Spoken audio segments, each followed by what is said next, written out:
This is going to make your day.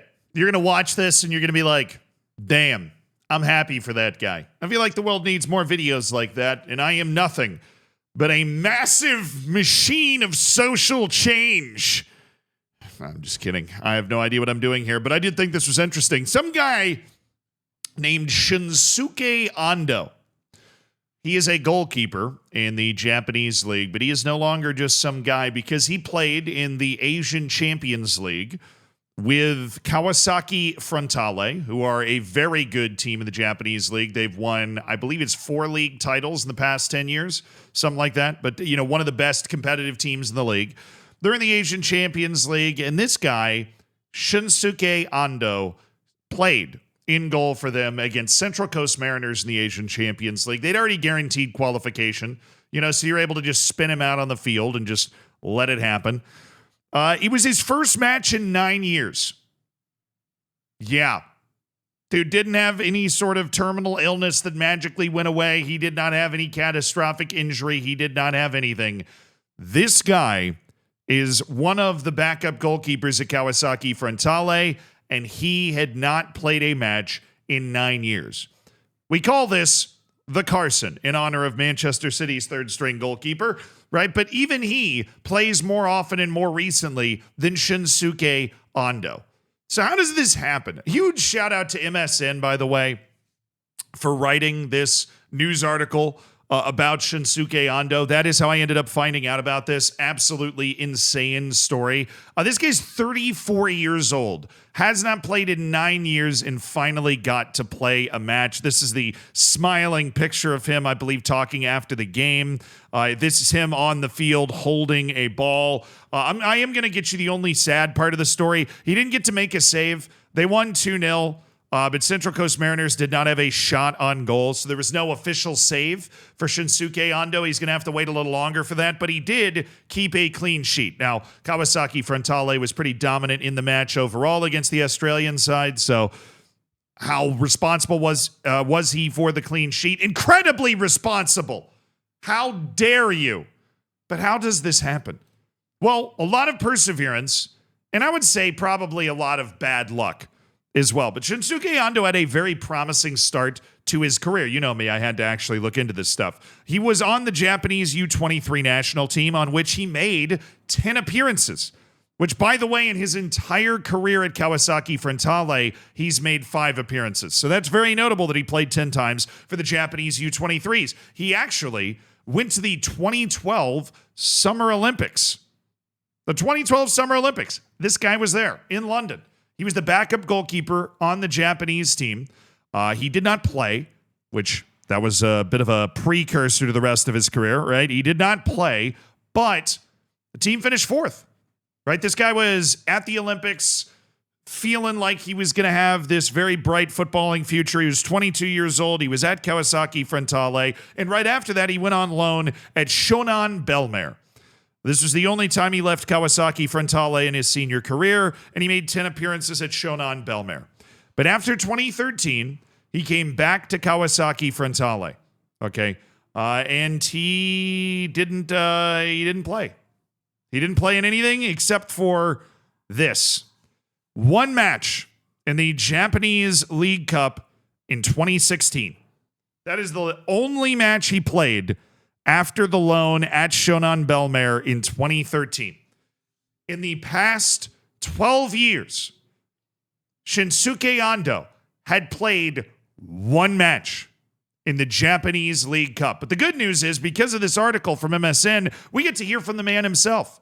Usually these sorts of videos, when I find, this isn't that obscure. The J-League is pretty huge now, right? But when I find stories like this, that at least outside of the orbit of my normal pea-brained, American news football cycle, right? We don't have the actual person talking to us about what happened. And if we do, it's through Google Translate. This, thank you, MSN, is the guy actually talking about it. And here are his thoughts about the, how, who, what, when, where, why, and how. Goalkeeper is a special position, and it's not easy to change them about. But I always thought I would get my chance, and I trained so that I'm able to perform when the time comes. I mean, look, I'm going to warn you. You're going to find this inspiring. You're going to find it endearing. I did. when I was reading the different things that he had to say about it, because this guy never lost faith and is what would be described by almost all managers a consummate professional in his mentality, at least the way he's expressing his mentality after finally being able to get on the field again. Which, if you're thinking about it, it really makes sense. Why would a club keep a guy around and only play him in one match over 12 years? Because they believe that he is a positive influence on all the other people around him. He is not a detractor in any way. He is not causing upset in any way. He's working his butt off to try and get onto the field. And for whatever reason, one reason or another, he's just not able to get on the field, which is where the luck thing comes in also. Because this guy was on the bench a lot. I don't have the exact number for you, but I do know that one of the things noted in this article is that last season, he was only on the bench a couple of times. He was only named in the match day squad a couple of times, and that was very disheartening, which means that a lot of points in his career, he was named in the match day squad a lot of times instead of a few times, right? We had to create that relativity with that reporting. And how, like, you just don't get to play at all as the goalkeeper that's on the bench for that long? The guy never got hurt. I mean, you're not wishing injury. The guy never got sent off, right? None of that. As a goalkeeper, as somebody that used to play goalkeeper, that is stunning. It's a stunning amount of bad luck. I was a backup goalkeeper for the 6th best high school team in the country when I was in high school.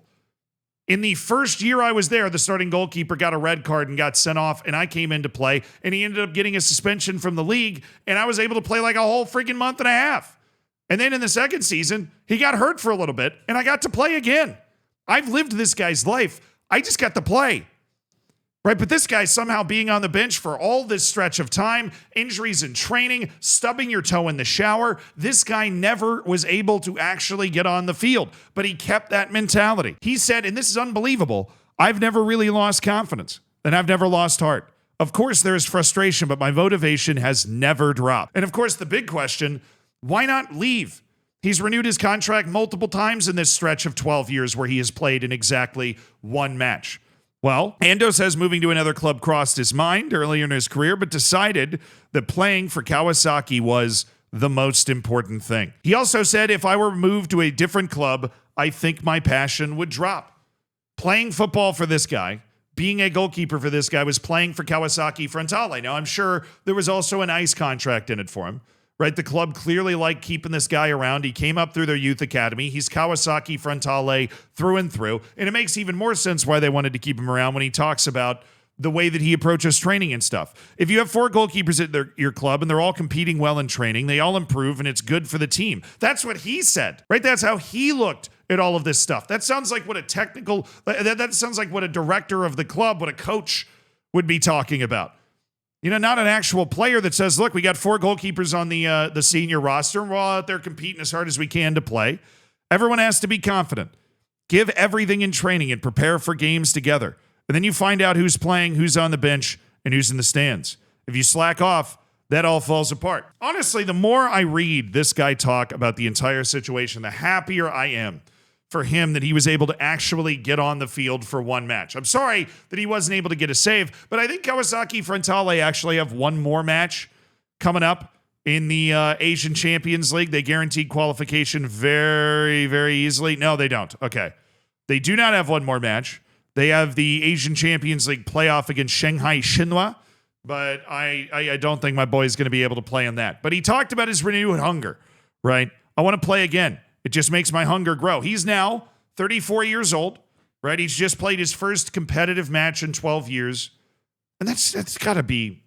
Do you think it felt weird? It had to have felt weird. There's no way you're not walking around on the field. I mean, I'm sure you've played in a lot of training matches, some charity matches. You've done a camp in your hometown, all that stuff. Right? But to actually be on the field in a stadium, in an actual match, with the ref, with your team, trying as hard as it can, it had to have felt weird. He was able to shake off those cobwebs, obviously, and play a perfectly fine game that kept the ball out of the back of the net where he didn't face an actual shot. In a certain sense, he must have forgotten what it felt like to compete.